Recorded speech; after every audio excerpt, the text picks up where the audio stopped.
kanda subscribe nshuti bakunzi mwe mukurikiye Twidagadure Show, basi ubundi mbagezeho akadocumentary cyangwa se amateka y'umukinnyi ukomeye hano mu Rwanda, uzwi cyane w'icyamamare.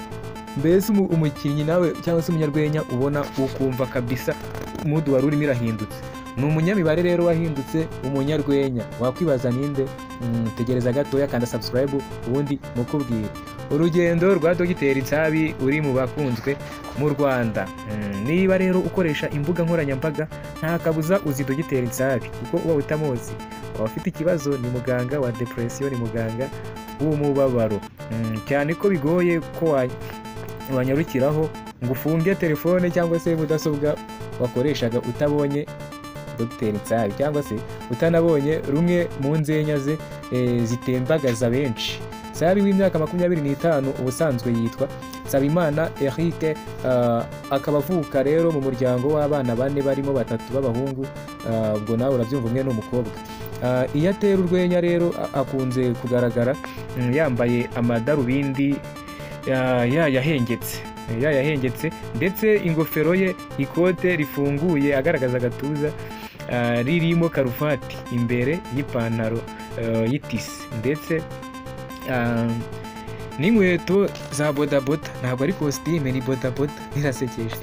Birasekeje kabisa, nuko ari umunyarwenya n'ubundi nibyo aba ashaka kugira ngo abanza gusetsa ukimubona mbere yuko usetswa nibyo akubwira. Ni umusore rero udakunda kuvuga menshi mu buzima busanzwe, ariko akagira uko asetsa.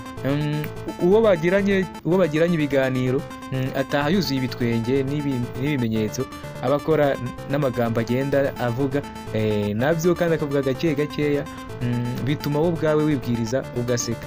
Mu busanzwe yize MCB, imibare, ubutabire n'ibinyabuzima mu mashuri yisumbuye. Naho rero impano yo gusetsa si iby'ubu kuko biri mu ntuza mu byamuranze, mu buzima bwamuranze. Mu kiganiro na Igihe, Nsabi yagaragaje ko abamuba hafi kuva na kera babonaga ko azi gutera urwenya, cyane ko kuva mu buto bwe ari we wabashaga gusetsa umubyeyi wiwe, akamusetsa bidasabye ngo amukire igitabo, ahubwo agize ute amusekeje mu nzenya yabaga arimo gutera. Ati ni ibintu byari byoroshye kubona ko nzi gutera urwenya. Kuri nyina yabonaga ko rwose umuhungu afite n'impano, ubwo yataramye ko ari impano, ariko nyina yarabibonaga. Uko nitwaraga n'ibyo nakoraga byagaragazaga ko nshobora kuba umunyarwenya, ariko nyine simbyiteho. Iyo twabaga turi kuganira mu rugo, mama ninjye wamusetsaga bikamutungura. Ninjye wamusetsaga n'abavandimwe banjye, nta bundi bufindo nabaga nakoze usibye kuganira gusa bisanzwe.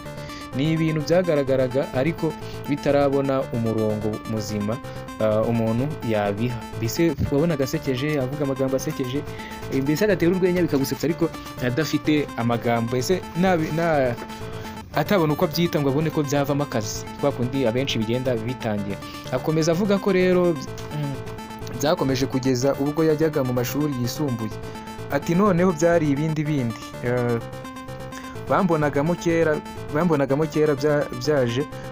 byaje gukura rero nyiri kwiga mu mashuri yisumbuye mu mwaka wa 2016 cyangwa se muri 2017. Icyo gihe impano ye yatangiye kugaragara cyane, akabona ko bishobora kugira icyo byamugezaho. Byatangiye nyine ikinamico mbona nkubone muri icyo gice nagize uruhare mu kiganiro ku ishuri, atari njye umukinnyi w'imena, ariko ibyo nagombaga gukina nabikinnye neza, biduhesha igikombe, bintera imbaraga. Ubwo ni Nsabi wabivugaga. Uyu musore yakabije inzozi ze ubwo yari ari muri Media Club ku ishuri. Iyi club yahuzaga abanyempano batandukanye, barimo abikinamico, abahanzi n'abandi ndetse bituma aba icyamamare aho yigaga. Byatumye aba icyamamare aho yigaga. Ubwo ninde? Ni umusore Nsabi mwakunze mu mafilime agiye atandukanye. Niho yatangiye kugira ute kubona ko afite impano. Ubwo yigaga mu mashuri yisumbuye mu mwaka w'ibihumbi 2016 ndetse na 2017, yabonaga ko ari ibintu bifite umurongo. Yabonaga ko ari ibintu bifite umurongo rwose. ubwo rero Nsabi yakomeje aganiza igihe avuga ko Dr Nsabi kwiyemeza ibi bintu bitoroshye kuri we ubwo yajyaga kwiga mu mashuri yisumbuye mu cyiciro cya kabiri cy'amashuri yisumbuye yahisemo kwiga MCB. Uyu musore anavuga ko yari afite impano nyinshi yashatse ikindi cyamubeshaho asoje amashuri yisumbuye, ariko abona icyo yashobora ari ugukina filime zisetsa zimwe dukunze kwita komedi. Agaragaza ko kumenyekana yabiharaniye kuko yamaze igihe yitoza ibintu bitandukanye ubwo yashakaga aho yamenera muri sinema nyarwanda. Ati naje kugira amahirwe menya imbuga nkoranyambaga ntangira kuzikoresha, naravuze nti ngiye kubikora kandi ndabizi abantu bazabireba. Mu ntangiriro ntibyari byoroshye, ariko nyuma abantu bagendaga babikunda ati bikamutera nyine no kugira buryo ukoze ikintu bakagikunda bituma nawe wishima. Ubwo rero mu mwaka w'ibihumbi 2020 ya 2020 twifuzaga kuzageramo twarahindutse. Urabona nibwo Dr Nsabi avuga ko yatangiye kumenyekana biturutse ku mashusho ye yasakajwe abantu bakamwishimira. Ubwo rero imvano y'imyambarire ya Dr Nsabi n'ururimi rw'ikirera, uyu musore agira imyambarire imwe iyo akina filime zisetsa, akaba anayisangije wenyine mu bandi banyarwenya mu Rwanda.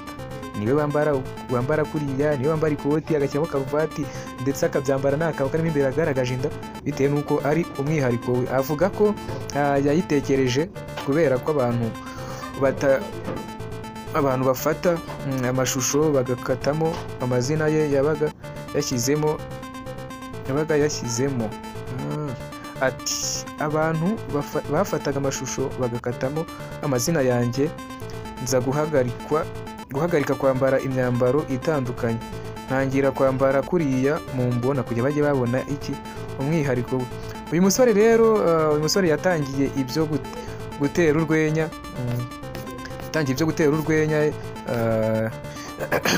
gutera urwenya ku mbuga nkoranyambaga nka Instagram, nyuma aza gutangira gukorana n'amashene ya YouTube yitwa Irebero TV yamufashije kugeza ubuhamya bwe, cyangwa se kugeza ubwo yahuye na Kiramani uzwi nawe muri filime kuri YouTube, ari nawe bakorana bya hafi. Ubu bafatanyije n'uwitwa Mitsutsu Nyambo n'abandi. Dr Nsabi avuga ko sinema imaze kumwubakira ubuzima ku buryo abasha kwitunga no gufasha abandi bamwitabaje. Nawe niba ufite impano rero wamwitabaza Nsabi akazagufasha nk'uko afasha n'abandi.